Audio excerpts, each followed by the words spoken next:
Okay, we have heard a little bit how we want to set up our ESCO community, our network, to offer EPC services. But now it's also time to talk about the market which we want to target at, and how we want to set up the business model of this EPC Plus services. And in a consequence of that, we can talk about possible technical measures which can fill this gap in the market, because we already realized, okay, these standard EPC measures probably don't work in this new service which we want to introduce. In the end, we have a full toolbox full of measures, but we have to be also creative and see how we formulate these measures and how we implement them without producing too high transaction costs in the end, or end up with a pure implementation of measures without any performance for the client. And then we don't have a difference to other competitors again. So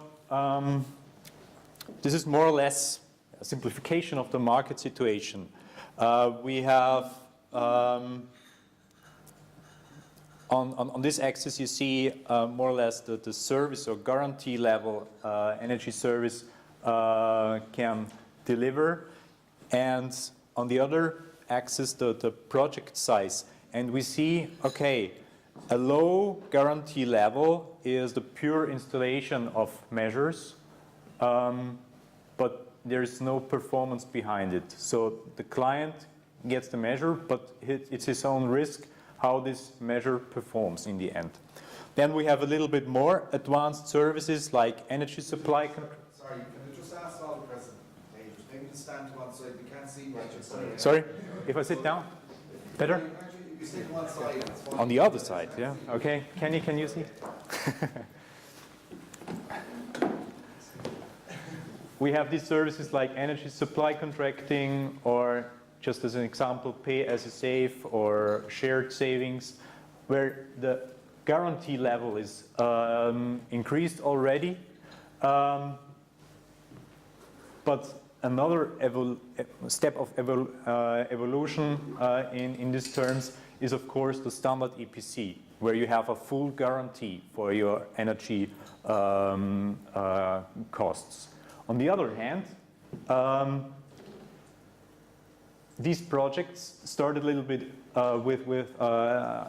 have limits in terms of project size. You can have a pure installation project with a low project, with a small project. With energy supply contracting and pay as you save, you already have some other upfront costs which tells you, okay, energy supply contracting starts with an investment cost, for instance, of 20,000 euro at least, yeah? But you can't go below that. And with a standard EPC project, there's the minimum project size is even much higher.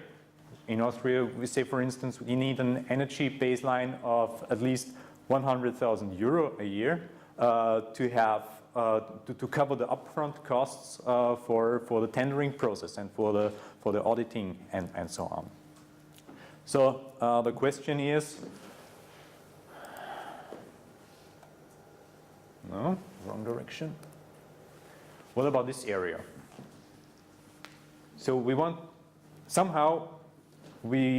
to fill this gap, and there's a huge demand on the market, especially not so much for this gap here, yeah, although it exists, but what about the smaller projects? Smaller projects who also probably want to enjoy performance and guarantees, not only in terms of functioning guarantees, which you already have here at pure installation, at least for a short period, which is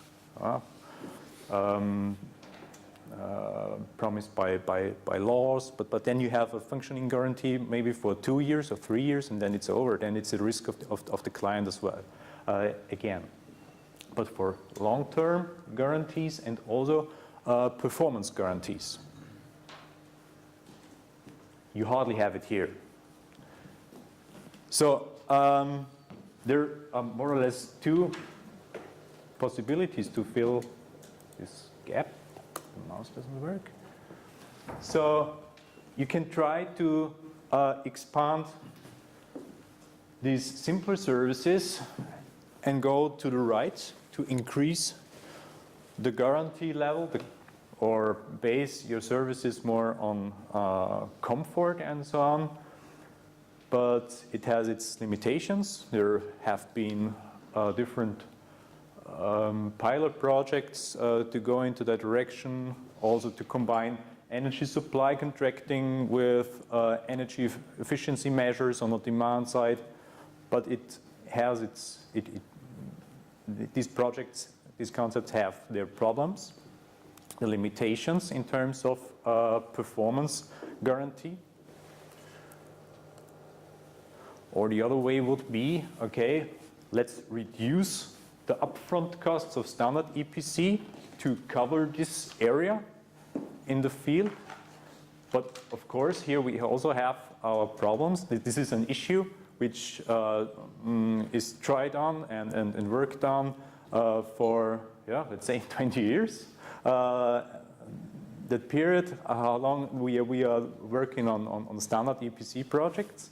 And there's only little success in reducing the transaction costs of standard EPC projects.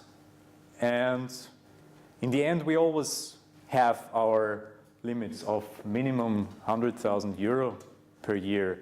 But that's the Austrian situation. Germany, for instance, says, okay, a minimum baseline costs are 300,000 euro.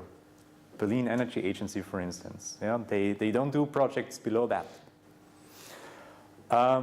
So we need some new approach there to fill this gap. So we have now this approach of EPC Plus to go into that direction. And these are the limitations. So we have to find our place in this field with a minimum of performance guarantee and still to be flexible and cheaper, more or less, in terms of upfront costs and transaction costs compared to standard EPC. We have to accept that we can't go all the way like standard EPC, but still we have a higher performance level than existing services like pay-as-you-save, shared savings, energy supply contracting. With these circumstances, we now try to build up this business model for EPC Plus services in the way of a business model canvas, which is quite modern at the time. I'm not sure if you are used to this presenting of business models. More or less, you have here the customer side and here your product. Then you can paint there how you reach the client, how you make your communications. Here, the way how you produce this product, this value proposition, with all the costs and how you do the contracts within your production of the concept. This is just a generic scheme, and I will show you the situation afterwards for our EPC Plus services as well. To come to this business model, there's a small process to go, which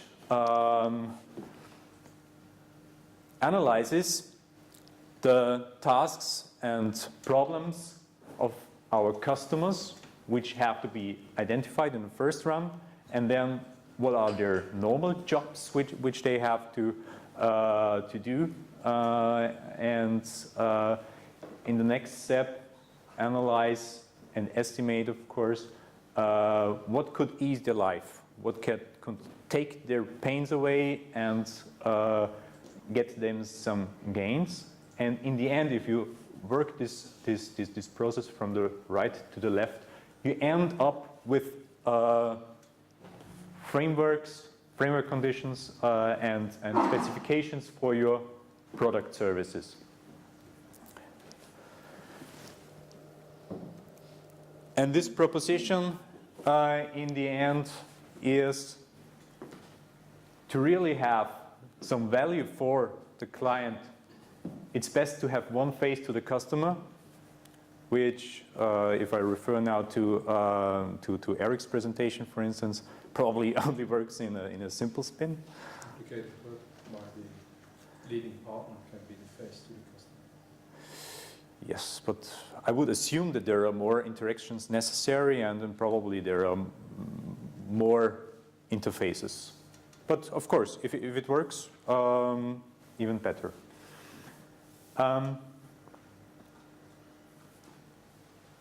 Flexible measure packages. That means, okay, we have to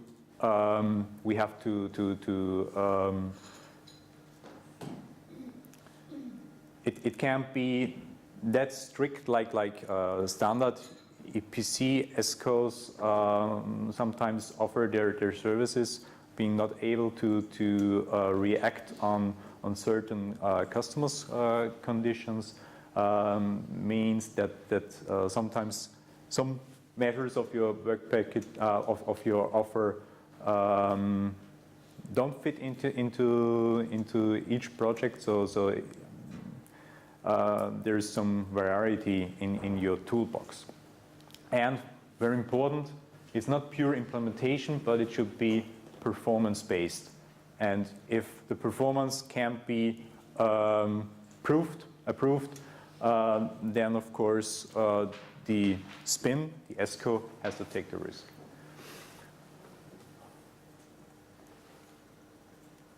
The standardization is a keyword of our project. That means we need attractive technical solutions in order to be competitive with standard EPC offers. And it would be best to have, of course, a short standard contract with a short or flexible contract duration, especially if we aim at SMEs as clients. Some additional features of the product would be to have further advice on saving potentials which the SPIN could detect during the auditing process, and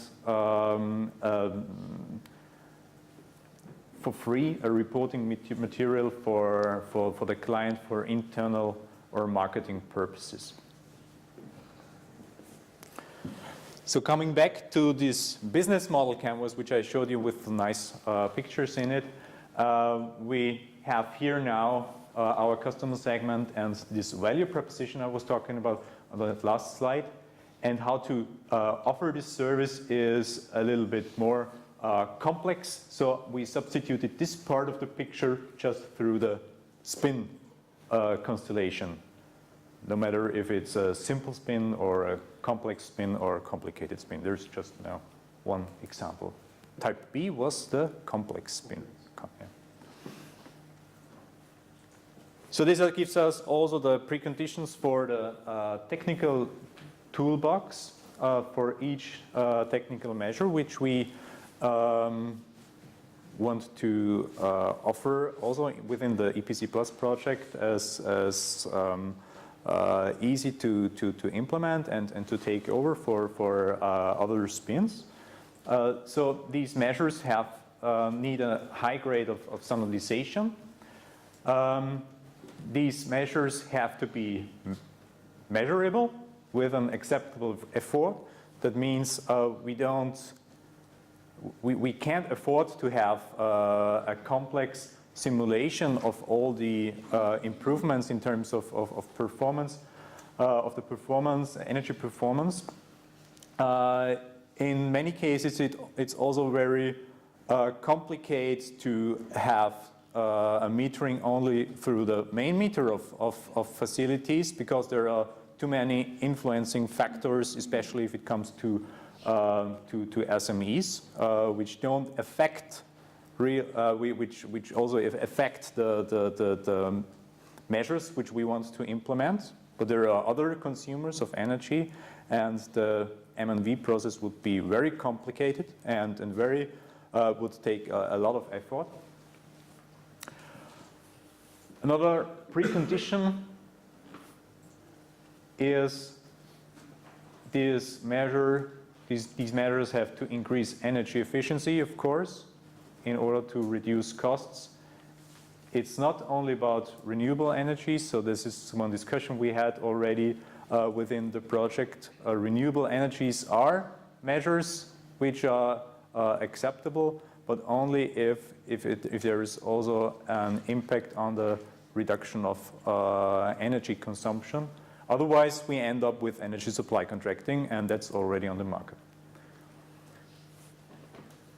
The measures have to be transparent during the process, so the client always has to be able to see in which part at which time we are in the process, and we need a reduction of interfaces for easy communication, which is a very important advantage also of EPC, standard EPC. So we defined a range of energy efficiency measures and renewable energy measures. This is here now the range of the pure demand side energy efficiency measures. That means LED lights and control systems, on the heating system, hydraulic adjustment, ideally in combination with modernization of heating pumps. We have as a package the modernization of electrical motors, then a range of different toolboxes on the ventilation and cooling systems, on HVAC systems in general, building management, and so on. The other part of the toolbox are renewable energy measures, and as already mentioned, we have to be different from energy supply contracting to get these measures onto the market. So this is very good applicable for solar domestic hot water, solar thermal collectors, when you reduce the overall consumption of a building instead of just delivering the kilowatt hours. With other renewable energy measures, it's a little bit more complicated, but still possible if you have such a facility and so such a measure implemented on the client's side. And this toolbox structure is also standardized to have an easy evaluation for each person who wants to who considers implementing these measures as a spin himself. So we have a general description, which is also possible to use it in the communication with the client. Do's and don'ts, that means situations where these measures are very, very likely to be implemented, and also situations where you should quickly forget about it. So this should also bring some standardization to the user of this toolbox in order not to lose too much time in the design of measures. We also introduce a calculation method wherever possible, also with the question answered, are temporary meterings upfront necessary, or is it possible to have evaluation of the measure and the design of the measure without these upfront measures, metering, I mean. Yeah. And most important, to not end up with the pure implementation of the measure, is the measurement and verification part. This is crucial to the whole toolbox description. And we have to prove energy performance on the specific measure, not for a whole facility, but for the measure itself. That's the part of the simplified M&V thing. Also to have reduced costs for this M&V process. Because if we end up with an M&V process that complex, how you do it in a standard EPC project, with considering all changes of usage and research about what could have changed on the client side, because it doesn't tell us. This would probably be the overkill for smaller services. And then we already, again, we would end up with bigger projects with a minimum baseline of 100,000 euro, and the number of projects is limited there. Yeah, and we need this simplified approach with specific measures, measurements, specific metering, and verification on the specific measure. Also, the implementation should be a standard process. And it should also give the client the possibility to see wherever we are in the implementation of a measure, including the design process, in a more complex visualization. We have here the different stages of this implementation process, where we also see where we need some interaction of the client in terms of agreement to the measure. So this is the line where the client himself has to do something.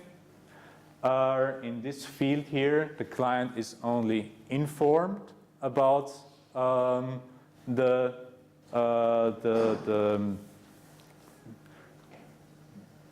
ongoing process, and everything which is below this line, this is the line of visibility for the client. So you have to imagine the client sits here and and this is his horizon. Everything which is here below this line, he doesn't realize what's going on, and we have to be quite careful to keep these periods short, because otherwise we lose his attention and we lose his trust into the concept of our services. And if these periods become too long, we have to be creative and be, and it is advised to have at least some information to the client. Okay, we are in the process of design, or we are in the process of calculation. We are in communication with other spin partners, for instance, and you can expect our result in 1 week or 2 weeks, something like that. The same here within the implementation of the measures. We have to be careful not to lose the client during the process. Therefore, this kind of picturing the process has some value. That's it from this side. From the status of the project, we are now in the phase where we round up all the measures for the toolbox. So we still have to discuss some things there, but in the next few months, the toolbox should be finished and also be online. Thank you. Could we keep some questions till afterwards, because I see the coffee here.